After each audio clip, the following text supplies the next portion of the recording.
Boeing's capsule leaves ISS and heads home without astronauts. Boeing's capsule मतलब Boeing का capsule leaves निकल गया ISS से और हेड्स होम और घर की तरफ रवाना हो गया, घर की तरफ चल पड़ा। यहाँ पर हेड का मतलब है जाना, रवाना होना। विदाउट एस्ट्रोनॉट्स, एस्ट्रोनॉट का मतलब है अंतरिक्ष यात्री। अंतरिक्ष यात्रियों के बगैर जो बोइंग का कैप्सूल है घर की तरफ रवाना हो गया। पूरी हेडलाइन का मतलब है कि बोइंग का कैप्सूल ISS से निकला और अंतरिक्ष यात्रियों के बगैर घर की तरफ रवाना हो गया। पूरी स्टोरी है after months of turmoil over its safety Boeing's new astronaut capsule departed the International Space Station on Friday without its crew and headed back to Earth. After months of turmoil, turmoil का मतलब है उथल पुथल, मानसिक तनाव या परेशानी। Over its safety यानी इसकी सुरक्षा पर, इसकी हिफाजत पर महीनों की उथल पुथल के बाद Boeing's new astronaut capsule, Boeing का नया अंतरिक्ष यात्री कैप्सूल डिपार्टेड रवाना हो गया, निकल गया the International Space station, international Space station से ऑन फ्राइडे शुक्रवार को विदाउट इट्स क्रू, बगैर इसके चालक दल के यानी इसके क्रू जो मेंबर्स थे उसके बगैर निकल गया and headed back to Earth और वापस ज़मीन की तरफ रवाना हो गया। हेडेड बैक और वापस रवाना हो गया, चल पड़ा टू अर्थ ज़मीन की तरफ, पृथ्वी की तरफ। आगे करें NASA's 2 test pilots stayed behind at the space station their home until next year as the Starliner capsule undocked 260 miles over China, springs gently pushing it away from the orbiting laboratory. NASA's 2 test pilots, NASA के जो 2 test pilots थे, जो परीक्षण करने वाले pilots थे, state behind, वो ठहर गए। स्टेड यहाँ पे वर्ब की सेकंड फॉर्म है, स्टेड यानी ठहरे रहे, बिहाइंड पीछे, at the space station, space station पे रुक गए, ठहर गए। Their home until next year, जो अगले साल तक उनका घर था। एज द स्टार लाइनर, जैसे ही स्टार लाइनर कैप्सूल अनडॉक्ड, अनडॉक का मतलब होता है स्पेस में किसी चीज़ से अलग होना। जब स्टार लाइनर कैप्सूल अलग हो गया, अनडॉक हो गया 260 मील तक ओवर चाइना, चाइना के ऊपर, springs gently pushing it away from the orbiting laboratory, तो स्प्रिंग्स ने जेंटली धीरे से, पुशिंग इट अवे इसे धकेलते हुए, इसे धकेल दिया। पुश अवे का मतलब है धकेल दिया। स्प्रिंग्स ने धीरे से इसे धकेल दिया फ्रॉम द ऑर्बिटिंग लेबोरेटरी, कक्ष के प्रयोगशाला से इसे धीरे से आगे धकेल दिया। The return flight was expected to take 6 hours। Return flight यानी जो वापसी की उड़ान है, वॉज एक्सपेक्टेड उसकी उम्मीद थी, टू टेक 6 hours की उसमें 6 घंटे लगेंगे। टेक 6 hours का मतलब है 6 घंटे लगना। तो कह रहे जो वापसी की उड़ान थी उसमें 6 घंटे लगने की उम्मीद थी with a night time touch down, जिसमें नाइट टाइम यानी रात के वक्त, टच डाउन यानी उसका उतरना, उसका लैंडिंग होना, in the New Mexico desert, New Mexico के रेगिस्तान में रात के वक्त उसकी लैंडिंग भी शामिल थी, यानी उसका उतरना भी शामिल था।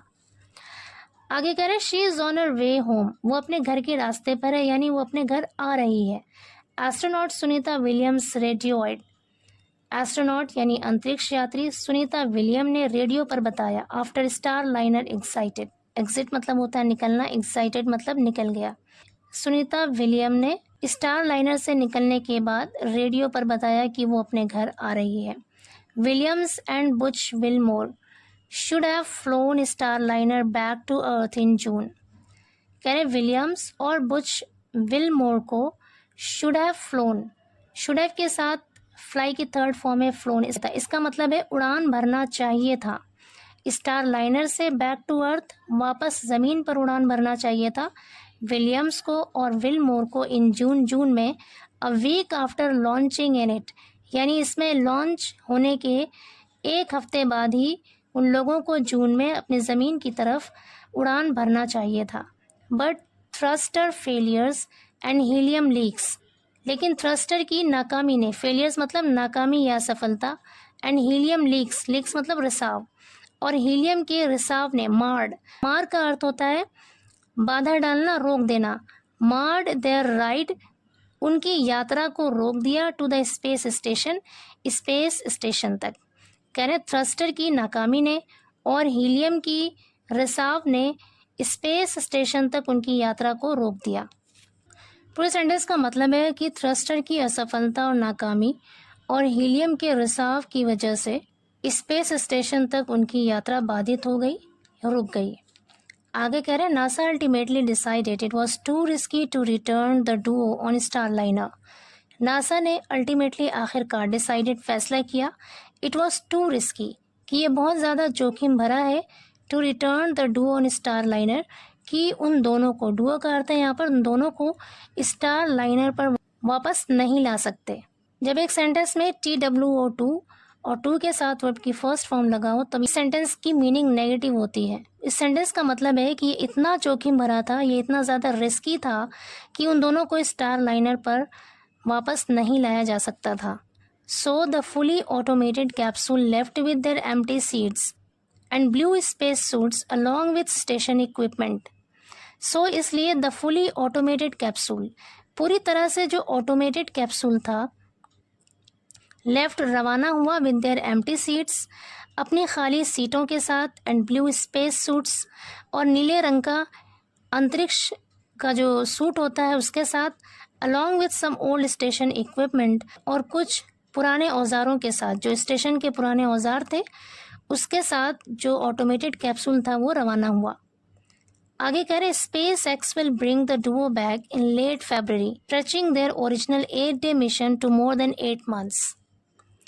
कह रहे SpaceX will bring the duo, SpaceX उन दोनों को, डुओ को यानी उन दोनों को, विल ब्रिंग लाएगा, बैक वापस लाएगा, इन लेट फरवरी फरवरी के अंत में, stretching their original 8-day mission, जिसकी वजह से स्ट्रेच का मतलब होता है विस्तार होना, फैलना, बढ़ जाना, जिसकी वजह से उनके 8 दिन का जो ओरिजिनल मिशन था वो बढ़कर 8 महीनों से ज़्यादा हो जाएगा।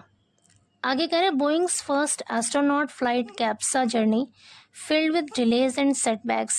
बोइंग का सबसे पहला अंतरिक्ष यात्री उड़ान का जो कैप्सा जर्नी था, जो कैप्सा यात्रा थी, फिल्ड विद डिलेज, वो देरी, एंड सेटबैक्स और नाकामियों से भरी हुई थी। After the space shuttles retired more than a decade ago. Decade का मतलब होता है दहाई, यानी 10 साल को एक डेकेड कहते हैं। कह रहे 10 साल से भी ज़्यादा अरसे पहले स्पेस शटल के बंद होने के बाद, रिटायर होने के बाद, NASA hired Boeing and space x for orbital taxi service. NASA ने हायर किया यानी उसे काम के लिए लिया, यानी काम के लिए रखा किसे, बोइंग और स्पेस एक्स को ऑर्बिटल टैक्सी सर्विस के लिए। नासा ने बोइंग और स्पेस एक्स को ऑर्बिटल टैक्सी सर्विस के लिए हायर किया। Boeing ran into so many problems on its first test flight with no one aboard in 2019 that it had to repeat it. कह रहे बोइंग रैन इनटू, बोइंग को सामना करना पड़ा सो मेनी प्रॉब्लम्स, बहुत सारी परेशानियों का, on its first test flight, अपने पहले परीक्षण उड़ान पर बोइंग को बहुत सारी परेशानियों का सामना करना पड़ा, यानी जो टेस्ट के लिए उड़ान भरा गया था उसमें बहुत सारी परेशानियों का सामना करना पड़ा। विद नो वन अबोर्ड, बग़ैर किसी को सवार किए, पहली उड़ान में ही बोइंग को बहुत सारी प्रॉब्लम्स का सामना करना पड़ा इन 2019 में, दैट कि it had to repeat it, कि इसे दोहराना पड़ा, हैड टू रिपीट मतलब दोहराना पड़ा। आगे कह रहे the 2022 do over uncovered even more flaws and the repair bill topped $1 billion. The 2022 do over का मतलब है दोबारा करना। 2022 में दोबारा उड़ान भरने पर, अनकवर्ड का मतलब है यहाँ पर सामने आया, पता चला, इवन मोर फ्लॉज और भी ज़्यादा खामियां सामने आई, एंड द रिपेयर बिल और इसके मरम्मत का बिल टॉप्ड $1 बिलियन, यानी $1 बिलियन से ज़्यादा हो गया। टॉप्ड मतलब ज़्यादा हो गया, जो इसका मरम्मत बिल था वो $1 बिलियन से ज़्यादा हो गया। आगे कह रहे हैं SpaceX's crew ferry flight later this month will be its 10th for NASA since 2020। SpaceX का जो क्रू फेरी है, जो चालक दल का फेरी फ्लाइट है, जो उड़ान है, लेटर बाद में, दिस मंथ अगले महीने, विल बी होगा, इट्स 10th इसका 10वां होगा, फॉर नासा के लिए, सिंस 2022 से। The dragon capsule will launch on the half-year expedition with only 2 astronauts, since 2 seats are reserved for Wilmore and Williams for the return leg. जो dragon capsule है वो launch होगा on the half year expedition, यानी 6 महीने की यात्रा के लिए लॉन्च होगा विद ओनली 2 एस्ट्रोनॉट्स, सिर्फ 2 अंतरिक्ष यात्रियों के साथ, सिर्फ 2 अंतरिक्ष यात्रियों को लेकर जो ड्रैगन कैप्सूल है वो हाफ ईयर की जर्नी पर, हाफ ईयर की यात्रा पर लॉन्च होगा। सिंस, क्योंकि यहाँ पे सिंस का मतलब है क्योंकि 2 seats are reserved for Wilmore and Williams for the return leg. Wilmore और विलियम्स के वापसी के लिए 2 सीटें आरक्षित की गई हैं, रिजर्व की गई हैं। रिटर्न लेग, लेग का मतलब यहाँ पे जर्नी के एक स्टेज को भी लेग कहते हैं। जर्नी के स्टेज को या प्रोसेस को भी लेग कहते हैं। तो यहाँ पर रिटर्न लेग का मतलब है वापसी। पूरे सेंटेंस का मतलब है कि इसमें विलमोर और विलियम्स की वापसी के लिए 2 सीटें आरक्षित की गई हैं।